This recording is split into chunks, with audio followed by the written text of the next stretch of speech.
And so my daughter, who had just learned to ski, had to go down this really hard, difficult mountain with all these skiers around her, and she was really scared. And so my husband came up with this plan, and he said, I'm going to ski right behind you. Because if I ski in front of you, I won't be able to see you if you fall. But instead, I'm going to ski behind you, and I'm going to tell you what to do. I'll tell you when to turn right and when to turn left, and I'll be right there for you. And so as she started down this hill, he was right behind her, telling her, now go to the right, and now go to the left. And she was doing great, when all of a sudden, the skier came out of nowhere and almost slammed into her.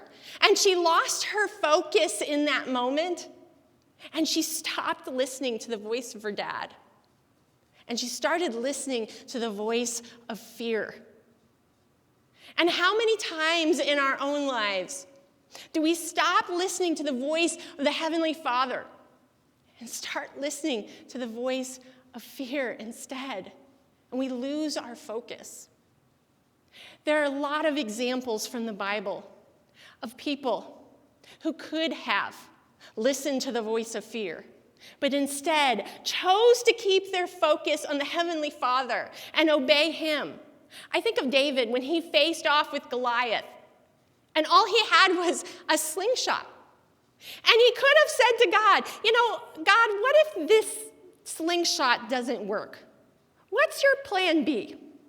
But he didn't ask God what his plan B was. He trusted God, and he kept his focus on God. And God helped him be victorious. And I think of Moses, who took the Israelites out of Egypt, and they came to this dead end, the Red Sea, and the Egyptians were behind them, and it seemed like a dead end to them. And Moses could have said, God, what am I going to do now? You brought me to a dead end, and all I've got is a stick.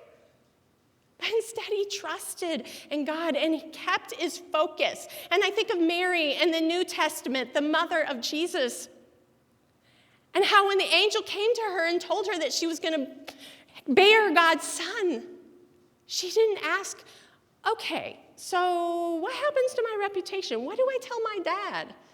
Instead, she says, I am the Lord's servant. May it be to me as you have said. She trusted God. God's plan A. And when you trust God's plan A, you don't need a plan B.